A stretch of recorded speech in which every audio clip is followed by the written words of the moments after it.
So you've thought about moving into a retirement community, but will you be happy? There are lots of myths out there, and you don't want to make a costly mistake. So what do?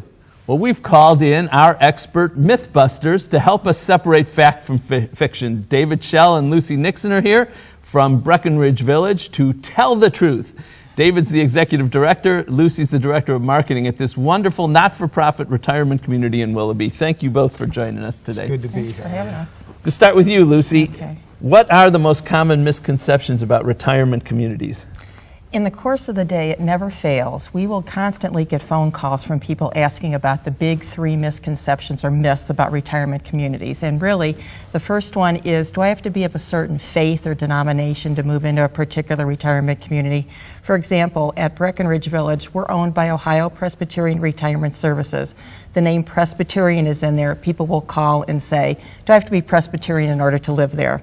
The second is, I heard everybody in a retirement community, they always have these long waiting lists. And then the third is, do I really have to give away all my money when I move to a retirement community? Three important myths. David, let's start with the money one.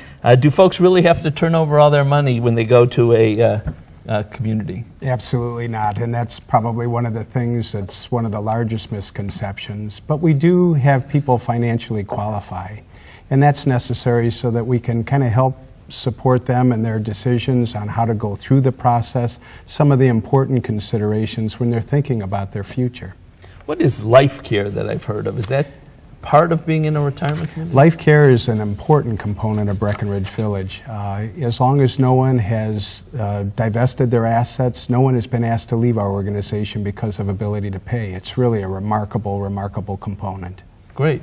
And so people sometimes shift into life care as they move forward? Yes. A lot of people say, are there people that are on life care at Breckenridge? And there's almost 50 people on the campus right now that are on life care. Nobody gets thrown in. No. And I think one of the things is that when we're looking at the financial qualifications, longevity is something that no one knows how long they're going to live. And then also there can be a catastrophic illness or something like that. And those assurances that I'm not going to be asked to leave are critical components as people are doing their planning. Lucy, what about the other two myths, religion and the waiting list. Waiting lists. Okay. A lot of times when somebody sees the name of a retirement community and it has a religious or denominational affiliation, does not necessarily mean that it's exclusive. For example, at Breckenridge Village, we have a Christian mission. Although we have people that are living there from all denominations, we really do consider ourselves ecumenical. Okay, and what about the wait list? Yes, the waiting list. Waiting lists are a reality for a lot of retirement communities, but also it's a perception. It's what you hear on the street. So what we basically tell people is pick up the phone, make the call, and find out for yourself. But the bottom line is don't wait till the last minute until there's a crisis. Lots of people think of a nursing home, David, as, like where their grandmother went, Sure. and they think of retirement communities with nursing homes. Is that really the right picture? No, it's not your grandma's nursing home, and it's certainly not for a lot of individuals today. They're not their grandmother, and it's all about lifestyle, and much of our life is independent living, and we focus on quality of life and maintaining activeness. The pictures we're looking at, what are these?